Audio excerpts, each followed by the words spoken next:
you're trying to solve for three things moving in space, basically, right? So calculating something that's connected, or the distance between one object and another, it's very simple because it's literally just, it's most of the time you're going to use special relativity, right?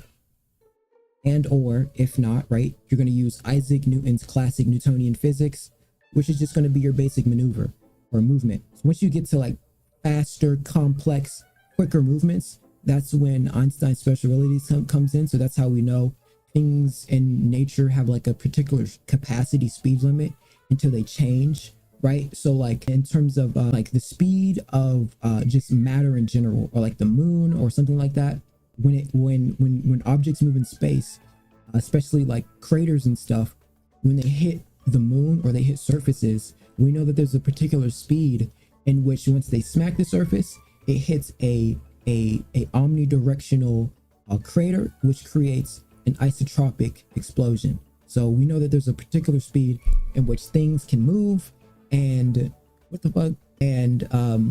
their movement can change the reaction. But it's not just like oh, it just want to like, it can completely disorient something based on its speed, right? Speed is like pretty wicked. Distance, right? So let me see.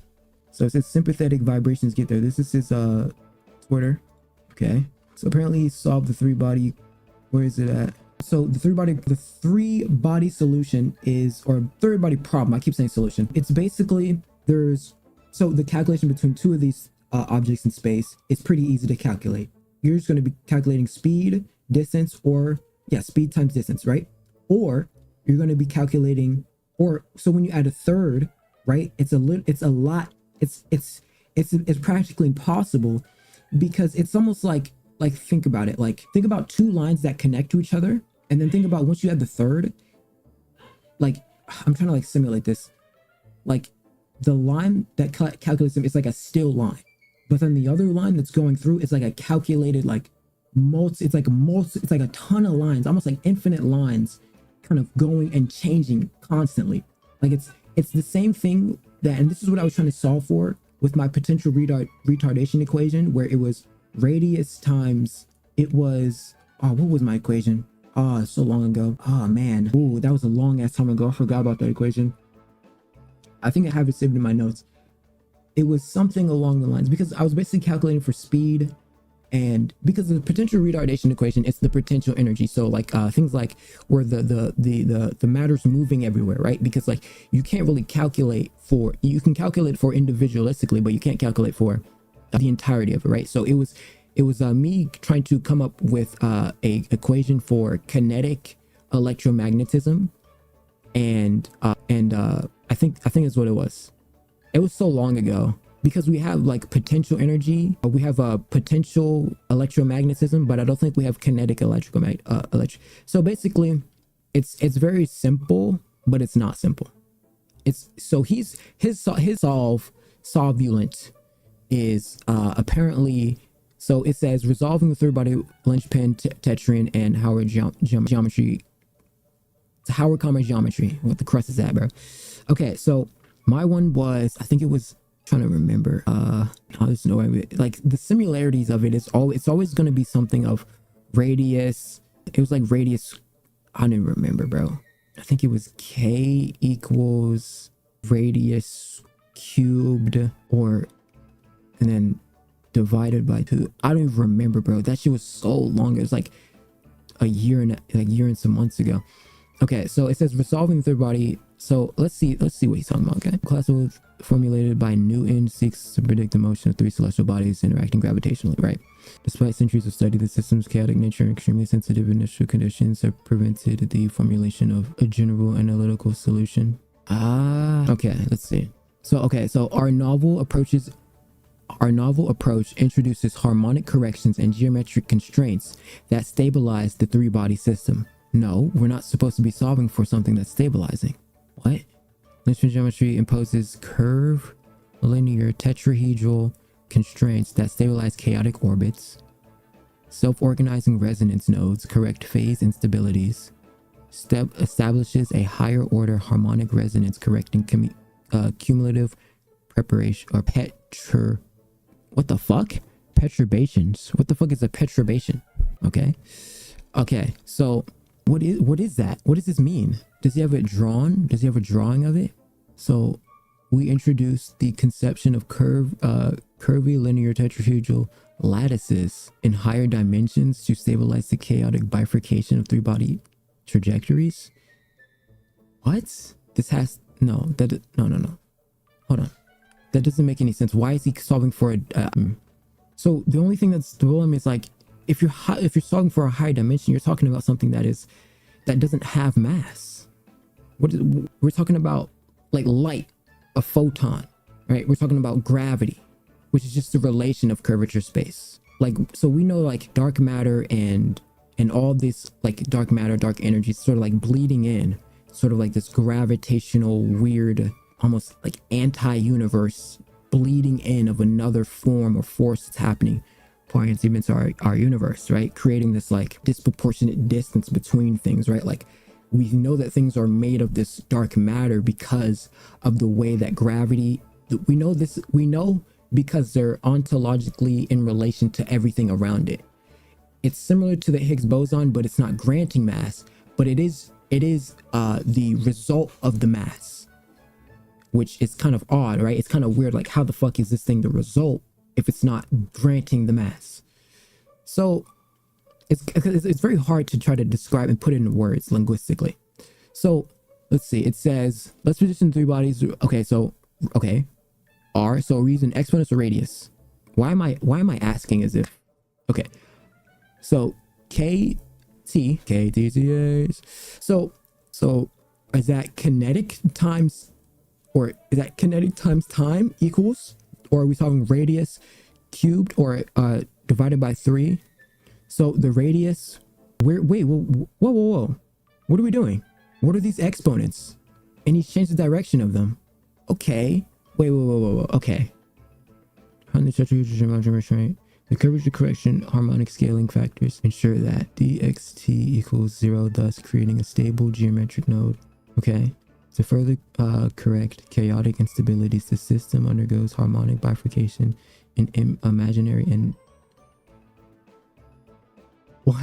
what? Imaginary and negative dimensions? What is he talking about? I don't think this is a sentence. I don't think this is a coherent sentence. To further correct chaotic instabilities, the system undergoes harmonic bifurcation in imaginary and negative dimensions. How can you even test this empirically? Imaginary dimensions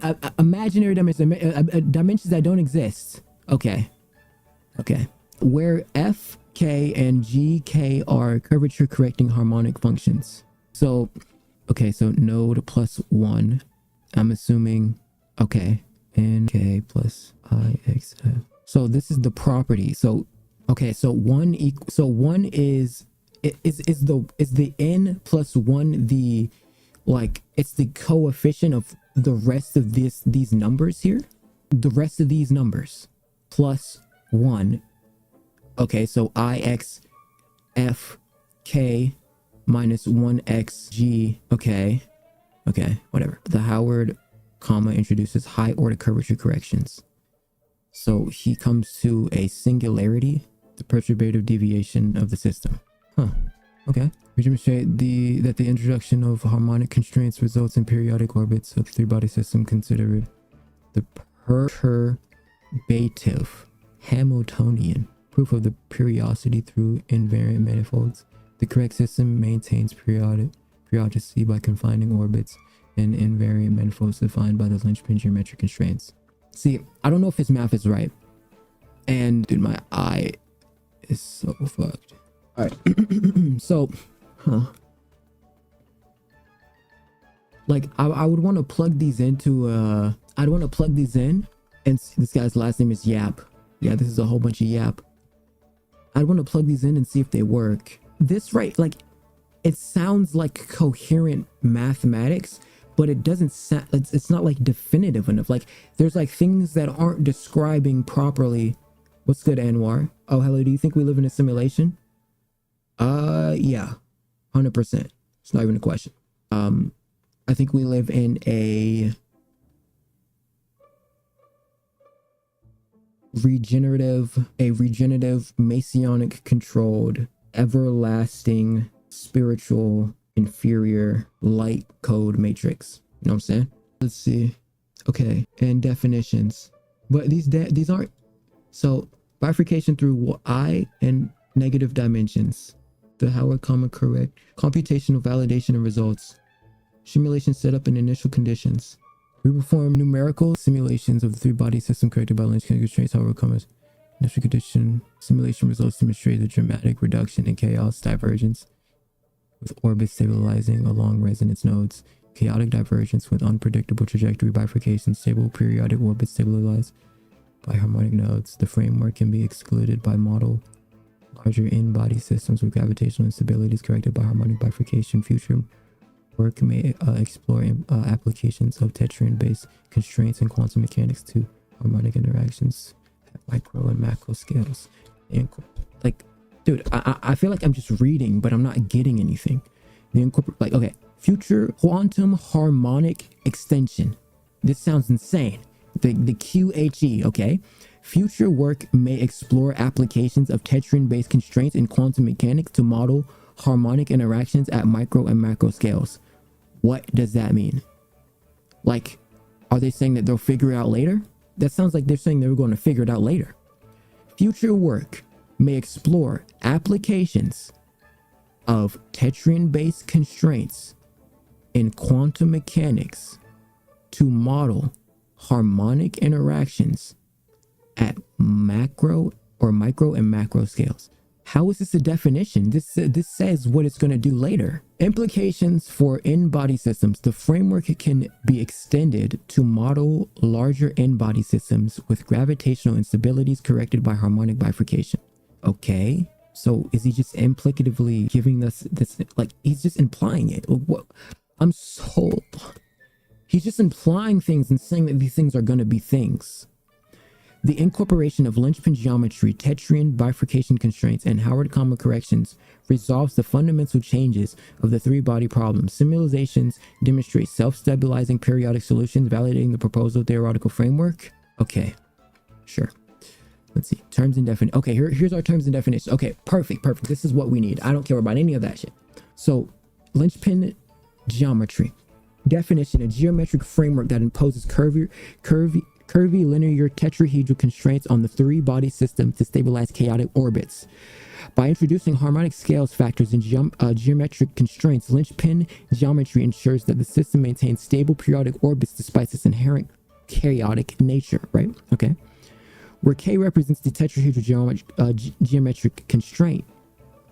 So KT equals and represents the tetrahedral geometric constraint, which the tetrahedral is the shape, or you can talk about the tetryon, right? His like new version of it. It's curvier, like curved reason, or like a example, whatever he made, the little framework he made, the little like whatever that thing. It's like that, and at the bottom it's like that, whatever. Okay, so the tetryon shape and harmonics, self-organizing resonance structure that corrects phase instabilities in the three-body system. Tetryon introduces harmonic nodes that stabilize the system by creating resonant points, reducing the sensitivity to initial conditions. So the definition: a self-organizing resonance structure that corrects phase instabilities in the three-body solution, in the three-body system. How does that make sense? Isn't the tetryon a four-pointed, triangulated, quadrilateral shape? Let me see. Geometric shape. I can't believe I'm even doing this. But what does it look like? Let me see. Okay, here, linchpin tetryon. Okay, so this is what I'm on. The tetryon proton. So geometry of tetryon proton super force at Planck energy wave theory. Planck scale? This thing's on the Planck scale. What the fuck? So this, the tetryon, this right here. This is what it looks like. How is he? It's not even 4, it's 5.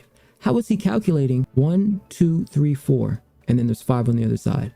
So wait, if we look at his example here, where's it at? Let me close out of this bullshit here. So his definition is a self-organizing resonance that instables the three-body system. Where is it at? The purpose: introduces harmonic nodes that stabilize the system by creating Resonant points, reducing the sensitivity to initial conditions. Huh.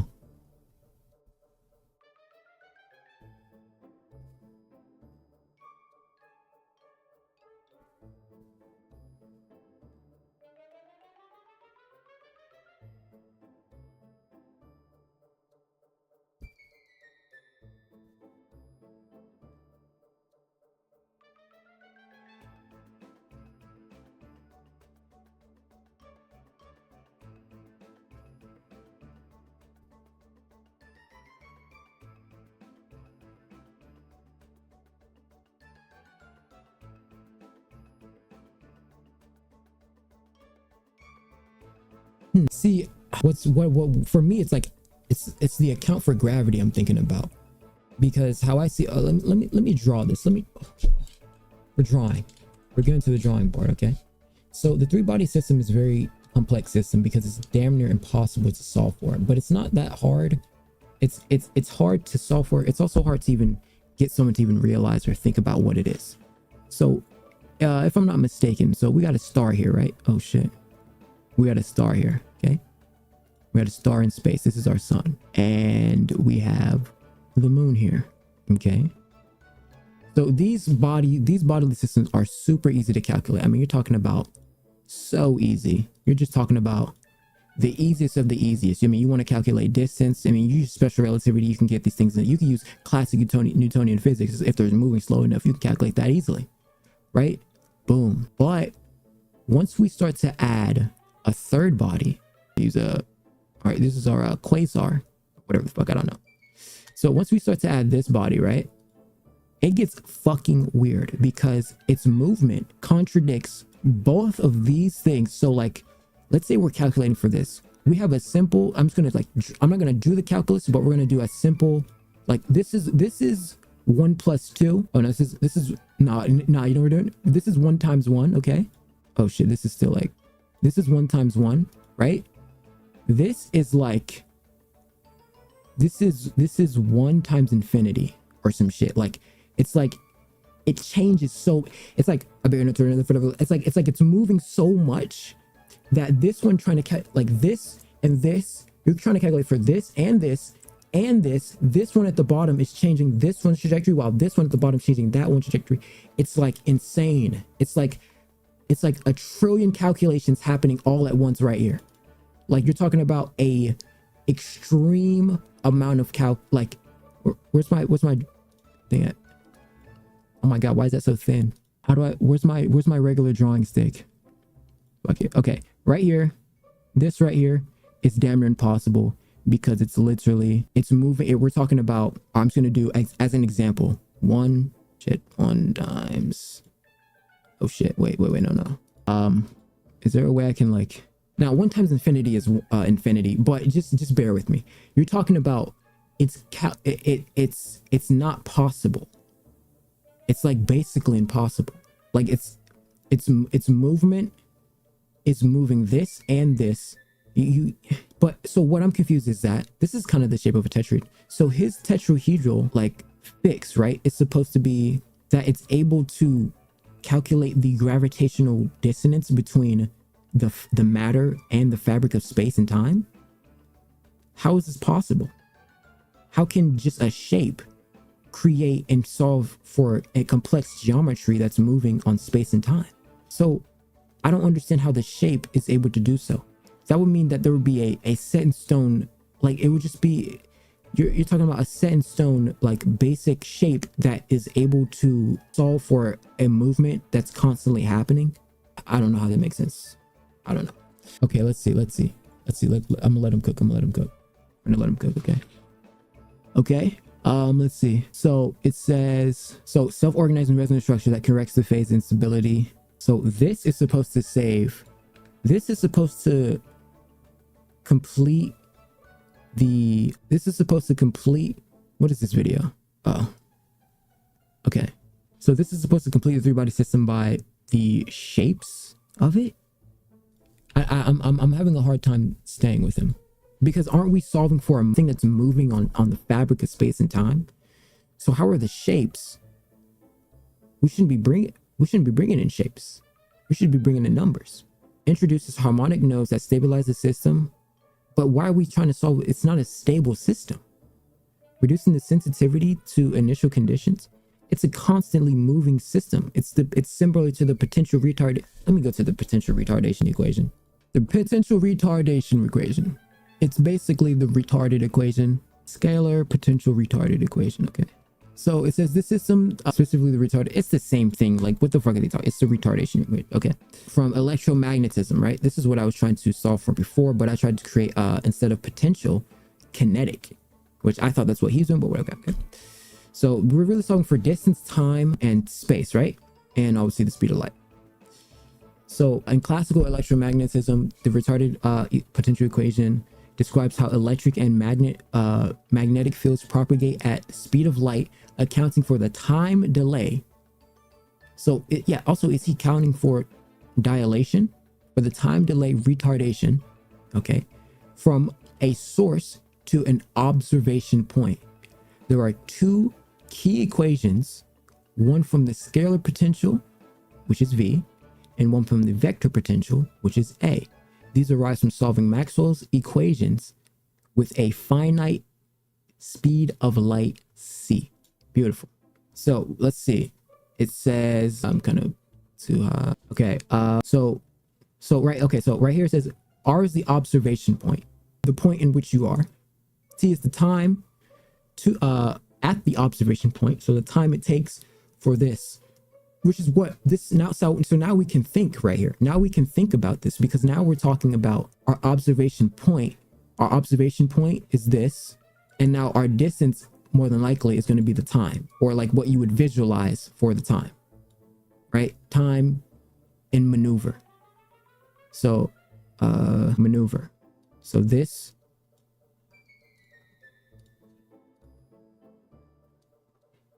moving in between, like, think about it. Like, can you visualize this with me? Visualize this right here. You're calculating for this. So simple. Boom, boom. Time, distance. Boom, boom. Time, distance, time, distance, time, distance, gravity, light. There's just so much happening here. And like in between, this is like, it's like the calculations are just they're all over the place. They blow up. They blow the crust up, bro. They blow up. Because it never becomes the same. It's never the same thing. But now it happens with this as well. Now this becomes a trillion different equations all at once. It's an impossible you can solve it. It's impossible. But okay, let's see. This is the charge density at a certain point. So this is the electromagnetism factor, right? Where you now we're establishing a charge of an electron and the time it takes. This is just like it's basically trying to it's basically calculating like the charge's state, basically, and like an early in time. And it's like right here. Look, these equations calculate the potentials at the state of charge of a current at the earlier time, adjusted for the light travel delay. Right. They're foundational in understanding electromagnetic waves and radiation. Right. So like, you know how like you see a star in the sky, but the star, the light that's emitted from the star is not even the same light. It's like some light that's like billions of years old, or it's old as fuck. There's still a delay, even though it's moving at the speed of light. There's still time in between. It takes the light, like, even though it's the fastest thing in the universe, it's not like the light's just always going. You can't like there's so much space that light even takes a while to get places. Okay, the vector potential retarded. Isn't that funny? I always thought that was funny. It's called retarded. C is the speed of light. This is the permittivity. That's kind of hard word to say. Of free space, speed of light. R and R, distance between the source and the observation point. The distance between the source and the observation point, right? The distance between the source and the observation point. Okay. So let's see. Go to Terrence Howard's mechanics. So this would be the distance between the point and the observation, point, plus the point and the observation point, plus the point and the observation point, divided by 3, kt. So the point and the observation point, plus the point and the observation point, plus the point and the observation point. Wait, why is there no 3 and 1? Or wait, no. Okay, wait, okay. Okay. Okay. Okay. So this would be one bodily celestial. This one would be one celestial body, one celestial body. And then you would divide that by 3. So, okay. I feel like this is fine. This is just for regular space. Okay. Functions that correct curvature instabilities. Oh, this is where we were at. Was it? Yeah, it was. Impose tetrahedral constraints on the system. The time. Okay. Function that correct curvature to stabilize chaotic orbits.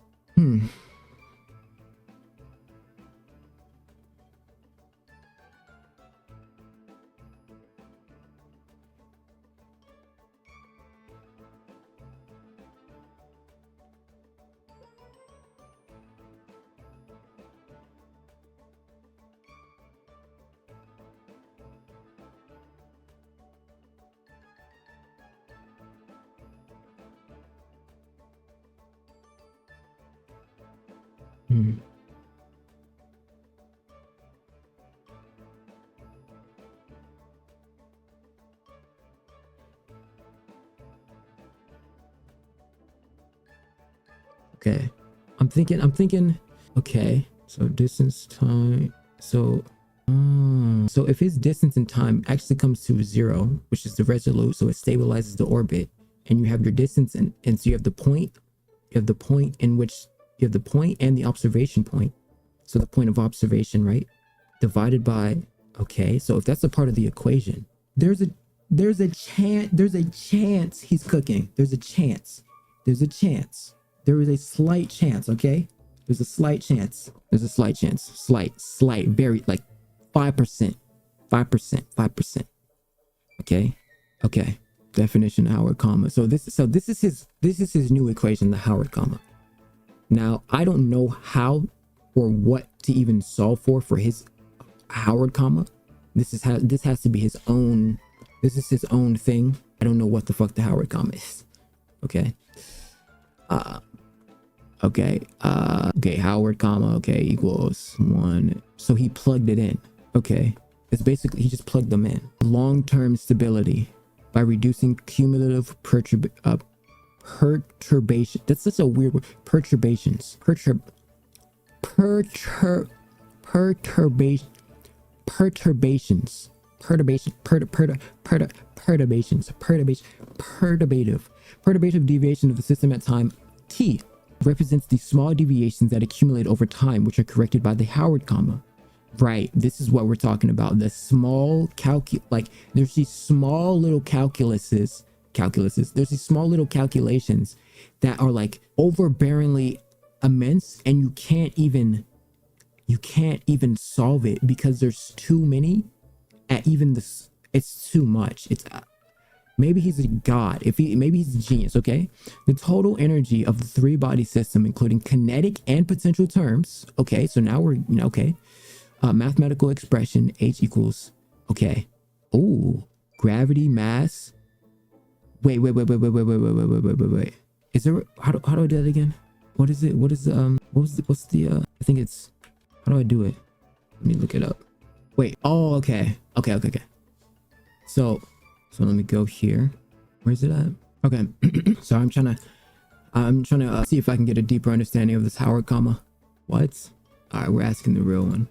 Okay, cool. So the left hand side of the equation is representing the okay.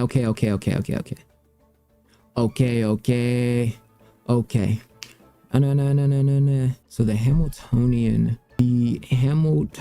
or energy system, common in physics, especially in classical mechanics, quantum mechanics.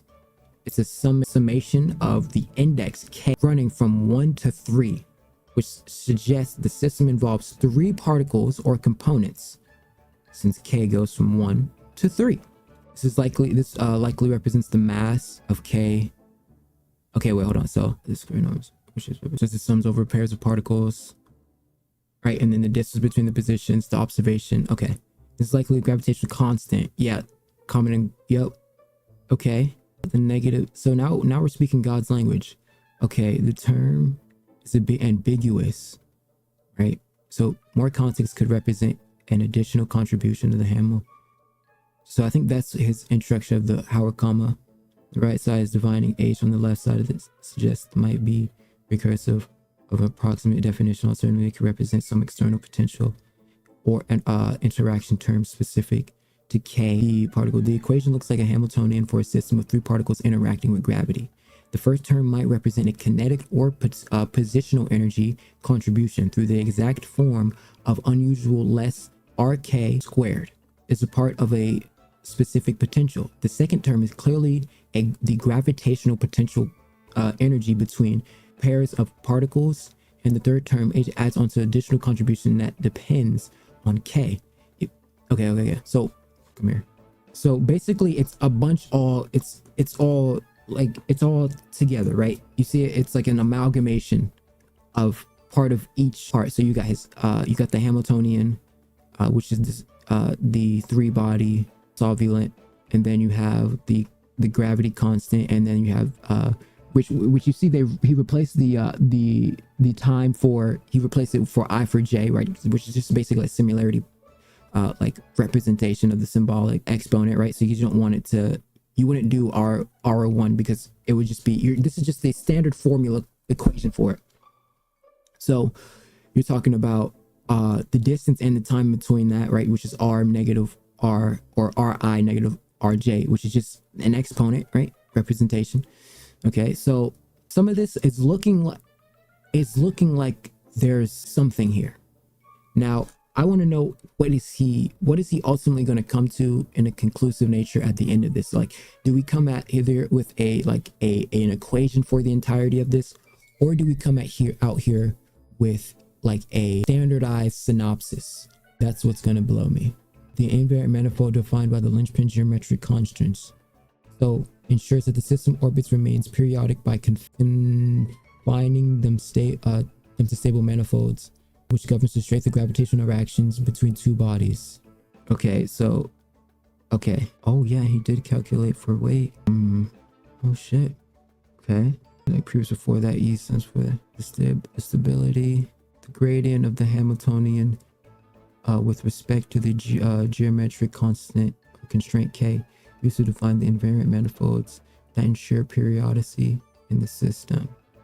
So the summary of key contributions. The linchpin geometry stabilizes chaotic orbits by imposing curvilinear tetrahedral constraints. The tetrahedron shape and harmonic nodes corrects the phase instabilities through self-organizing resonant nodes. The Howard common correction reduces cumulative perturbations using higher order harmonic resonance. This framework resolves the fundamental challenges of the three-body system, providing a pathway to stability, periodic solutions, and chaotic gravitational systems. Give me time. So this is the reaction to it. So now what? What you want to do? Prove my point? Look at what we just did. We just solved a 300-year-old problem. We just freed up a whole lot of minds with the same stuff that you said was bathwater. I don't blame you. It does seem like something from out of this planet. Yeah, maybe it is. But three-body problem has been solved. Look forward to hearing your thoughts. Bro thinks he's in a movie, bro. Bro thinks he's in a movie. I'm done. So now what? Now what, bro? What you want to do? Prove my point? Look at what we just did. We just solved a 300-year-old problem. We just freed up a whole lot of minds with the same stuff that you said was bathwater. I don't blame you. It does seem like something from out of this planet. Yeah, maybe it is. But three-body problem has been solved. Look forward to hearing your thoughts. All right, Terrance. Oh yeah, that's one. Okay. Where's it at? Then there's more. There's 17K saves and 16K likes. There's more saved than likes. Which it's like, is this like, I don't know. I don't know if this is even real, bro. Let's see. He suggests three-body systems and potentials and positions can be modeled using curved linear tetrahedral lattices, where the tetrahedron shape, a warped tetrahedron, is discussed in his. So that's the tetrahedron that I showed before, or the shape before. It imposes constraints that reduces chaos. The Howard common introduces harmonic terms to stabilize trajectories, supposedly addressing problem sensitivity in initial conditions. The paper includes equations like R times T, which is okay, right? It mentions the harmonic scaling factors to ensure stability. However, these equations are incomplete. And the snippet provided that like clear derivation. That's what I was saying in the beginning. It felt like they weren't actually completing the actual, like they weren't definitive enough. It just seemed like he was just saying stuff. Like he was just saying like, oh, and in the future we'll have better implications of what this is or whatever. So it says this approach is unconventional. Mainstream solutions to the three body typically involve either numerical interrogation, as noted in the Wikipedia, it says, or finding a specific stable configurations like figure 8 solution. Howard's methods, rooted in his self-developed geometric ideas, doesn't align with established physics. Now, I don't mind like I don't care about established physics, right? Because established physics was not established physics, so who cares? But the framework there seems to be some holes in it, but there also seems to be some truth in it, right? Like two things are true at once. The theory about the like in general close is a mathematical fact proven. Oh, where do I go? I just don't know where to go. Just make it a little small, I guess. Okay. Oh my god, it's a little too stretched though. Oh, okay. All right. So unconventional mainstream solutions of three-body involve either numerical integration, as noted in the wiki results. Howard's method rooted in self-developed geometric ideas, doesn't align with the established physics, whatever. The order to lack general closed form solution is a mathematical fact proven through centuries of study. Any claim to solve it analytically would need to provide a general equation that predicts all possible trajectories for any initial conditions. This is what I was. Is he coming to a resolute equation at the end of this, or are we just like saying stuff and yapping?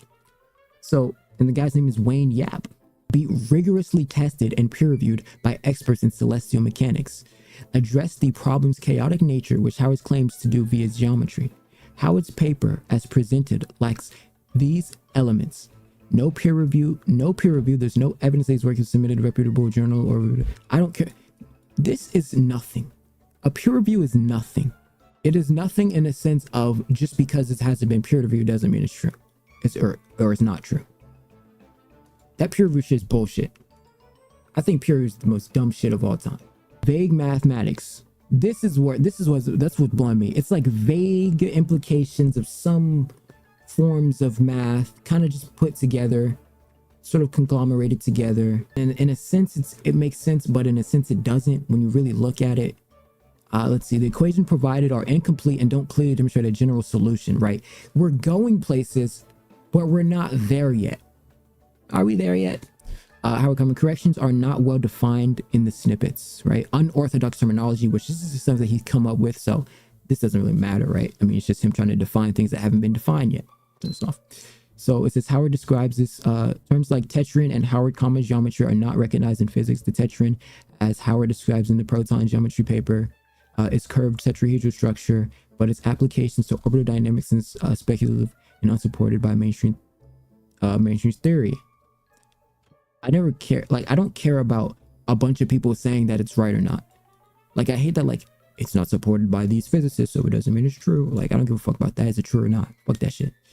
Now they can give ethos to whether it's real or not, but it still doesn't mean, because there could just be more people who are wrong. Even if they are experts, it's a bunch of experts who are wrong. So he has not solved it, right? We know he hasn't solved it because it's impossible. It's impossible to solve. You think about it. You're calculating for it's like dividing by 0. It's like impossible.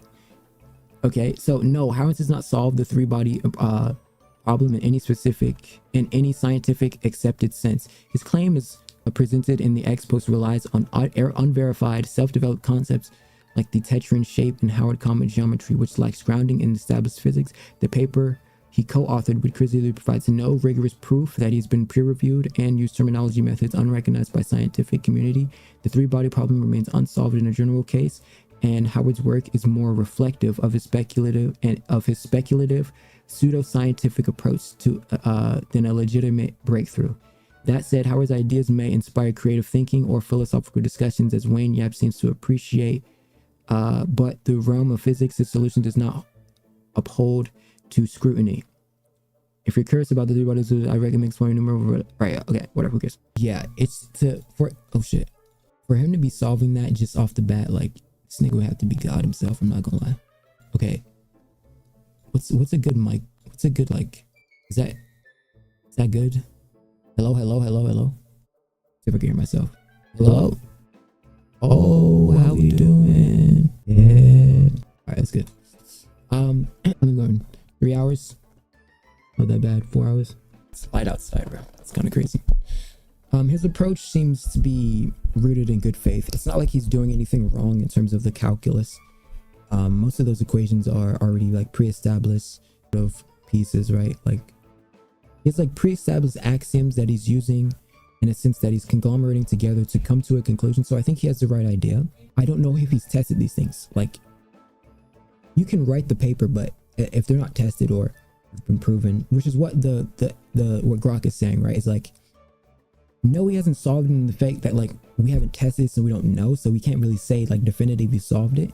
Maybe he's kind of in the right realm of like he's sort of in the right realm like equationally, but I don't know if he's directly right based on now from what I've seen. Some of the stuff did seem legit. Like the equations look fine. It doesn't look like they were wrong. I don't know if he solved it. Like not wrong in a sense where like I've seen those before. We've seen these equations before. So I don't know, because the whole point of the third body system is that you're supposed to predict it. You're trying to predict basically the maneuver and the movement, right? We're trying to predict. So let's say these are all orbiting, right? We're trying to predict. Let's say they're moving around. Because like if these two are maneuvering, we can predict it because it's just two things tugging on each other. It's literally this thing and this thing. And even if they're spinning, it's still easy because they're just it's like a quantum like mechanic. It's like cubing zero or something. Like it just doesn't make sense. So okay. Sorry, that just threw me away. So okay, so you're trying to predict where the fuck this one's go, even though you have gravity tugging from this side, and this side. This side is also doing this side is also doing the tugging as well. It's impossible. I mean, you're talking about, let's see. Okay. That's basically what it is. You're like cubing for.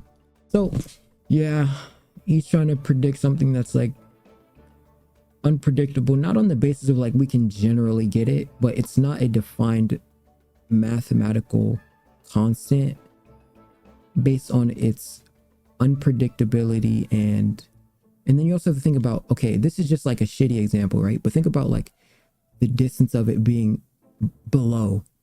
It's like, whoa, wait, because like my example of my black hole example, where instead of using that shitty example that everyone always uses of a swirly pool black hole, right? That shitty ass example, where is it at? Where's the one at that I'm looking at?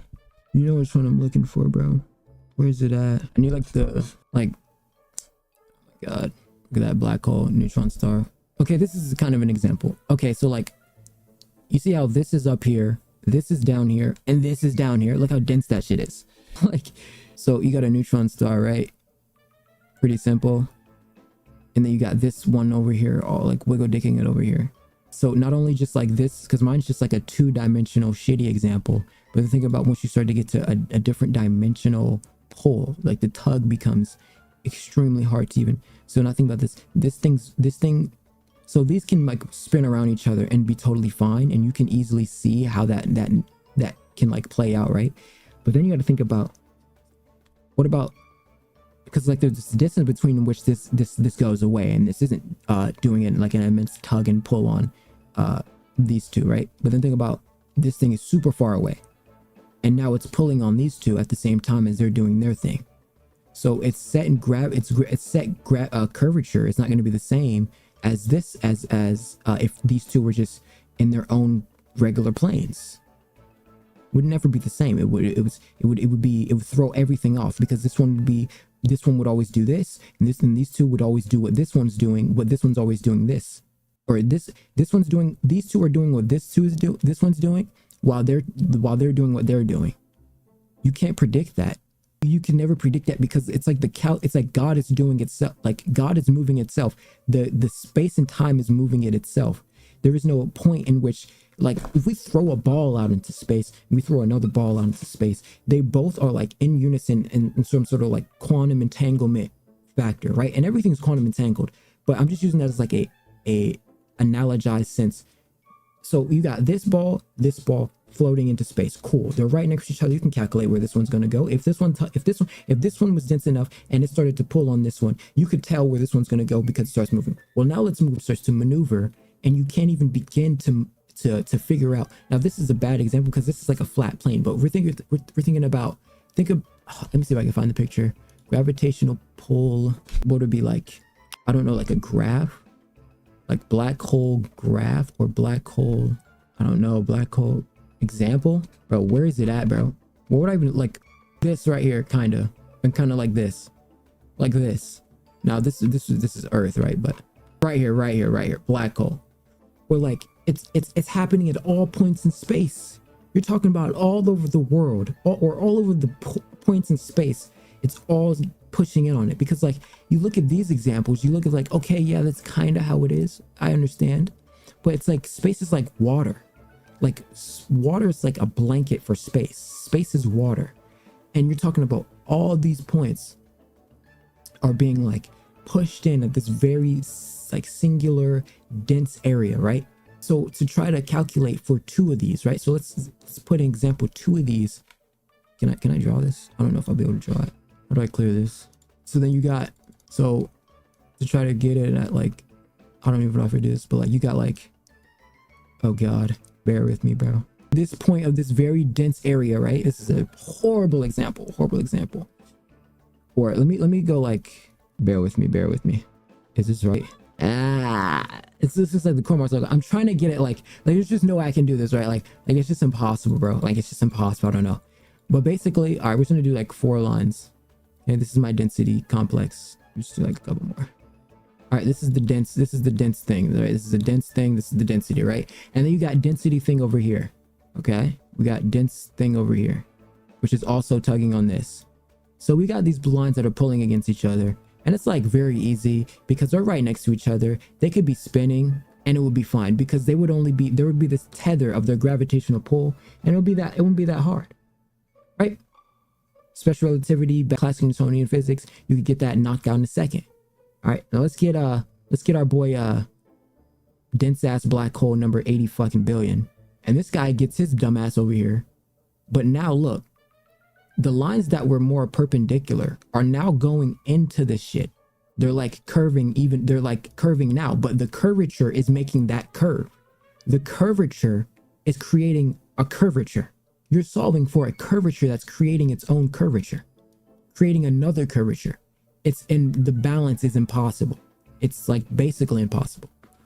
Like you would have to just know every single thing that's happening ever at that moment, like in between those little specifications. So now that this was like moving, this is just like shitty example, right? Like, okay, so now that was moving, right? Let's say like they start to orbit around each other. This is a shitty ass example right there.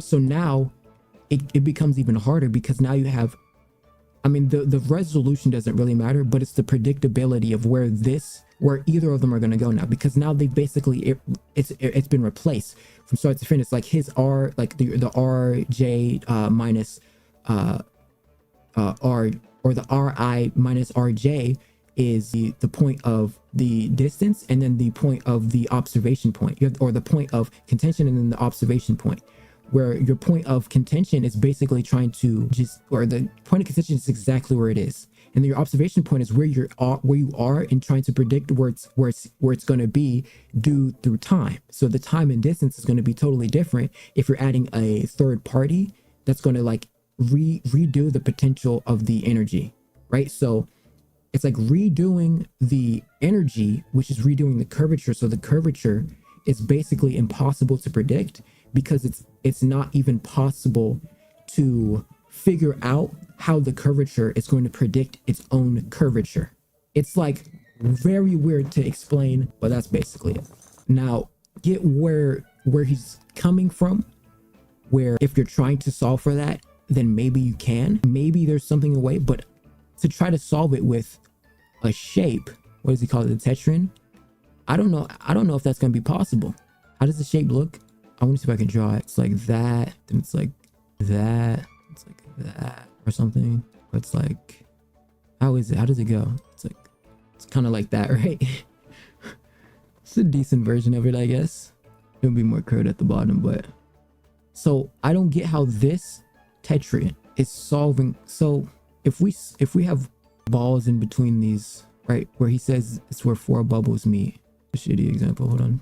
So where four bubbles are supposed to be meeting, he's fully, oh, okay, I think he's like concentrically trying to solve the deviation between like the infinitesimal sort of fractal space of all of it together, instead of just trying to solve for the actual bodily huge like autonomous thing itself. So asymptotically, if he's trying to get in between like the very small spaces, the intervals would probably be what would that be? Like that would be mass. You would be mass, time, because we're talking about a conglomerated molecular structure where instead of trying to predict them, he's literally solving for each individualistic pieces like space, like or like potential energy when moving in space. That's what he's trying to solve for, I'm pretty sure. So I don't think that fully changes anything, only based on the practicality of the celestial's entire body is still in a sense like predestined and predetermined. So the effectiveness of the equation doesn't seem to actually play out properly in a sense. Like you would have to do the groundwork of doing the and plugging this into an actual system. I kind of think I get what he's trying to say, which is he's redoing it all. Which before, didn't he say that gravity didn't exist? Because it was now he has an equation with gravity in it. But okay, so because if he's saying that gravity doesn't exist, that means that the ontologically parasitic relation between the mass and time and distance would be uncalculable for, because you couldn't even like the multiplicative indication wouldn't allow you to solve for its own like mass construction. The celestial body is the celestial body. The individualistic molecular construct of these tetrahedral four bubble meeting things that are making up the celestial body, which would be the ontological parasitic relation between mass and space and time, is indifferential. And I understand where he's trying to get to, but I don't think it's the same thing as like his Saturn example. And maybe I'm wrong, but his Saturn example was that he was able to construct all of Saturn without using gravity. So is he's trying to solve the predictability of the three body equation without gravity? But without gravity, he doesn't have movement, or at least density, because if he doesn't have density, he doesn't have curvature. Gravity is the curvature of space and time. Space and time is a constant of two individualistic forces operating all at once. It creates it creates the nuclear force, or it creates the strong force and the weak force. All of these things conglomerate together to coincide with each other and coexist. So if he's trying to solve for this, the individualism of molecular constructs may or may not make sense. It may or may not make sense.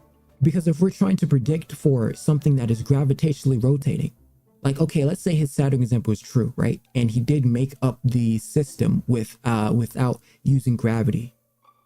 Cool. The construct of so predicting it is cool, right? He created it without gravity, etc.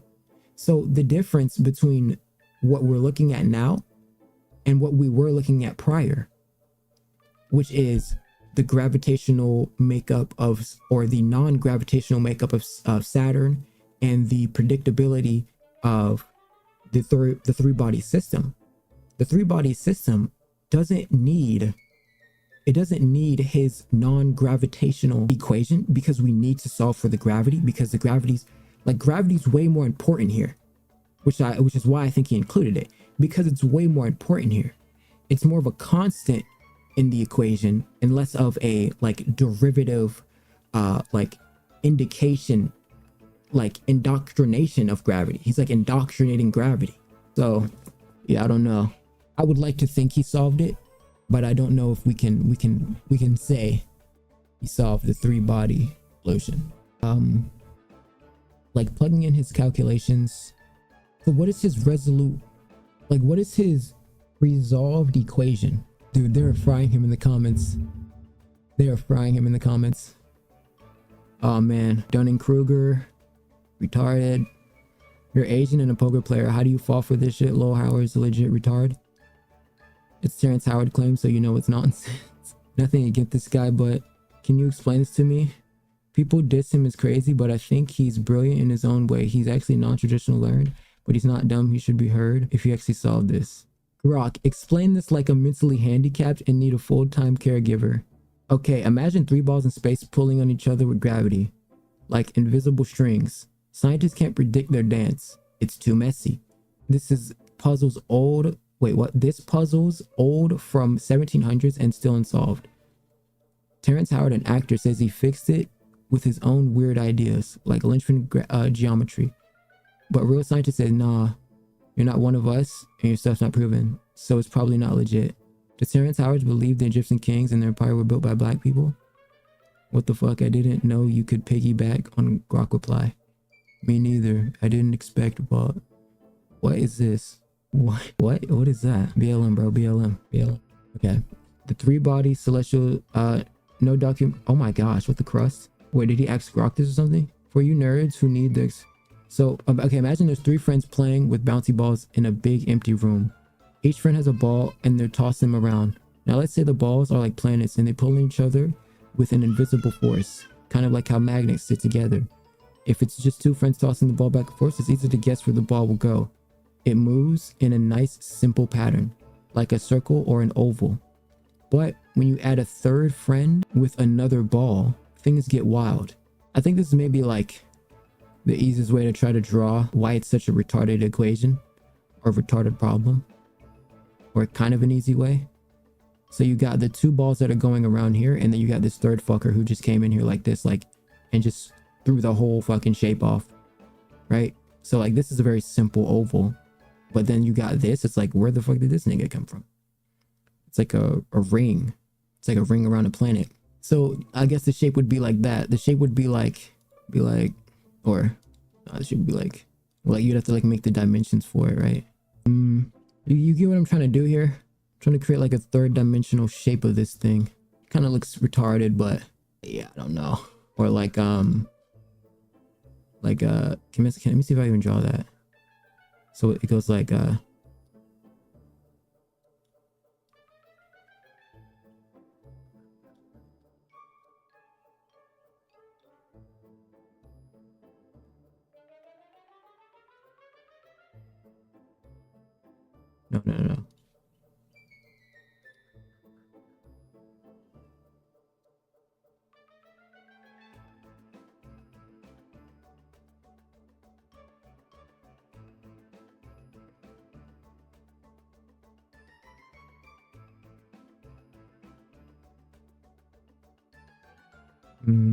Dude, that was hard.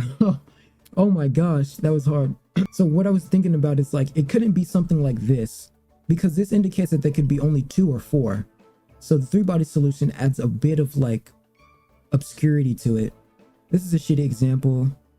It's not the right example, but I kind of just wanted to draw it just to see if I could draw it. But like, even if you have like 2 rotating, okay, so this is the rotation of one thing. This is the rotation of another thing, which is sort of complex because they coincide with each other.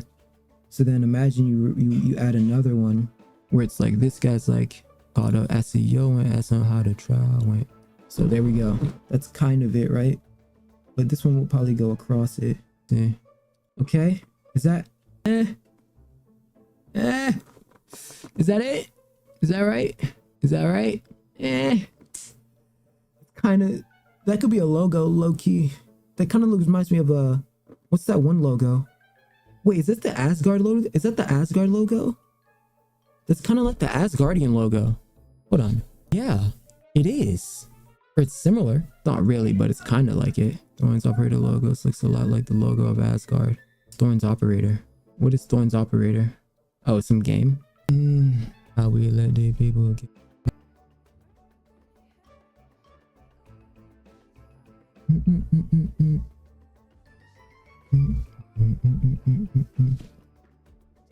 Yeah, if did Howard solve the three body solution? Probably not.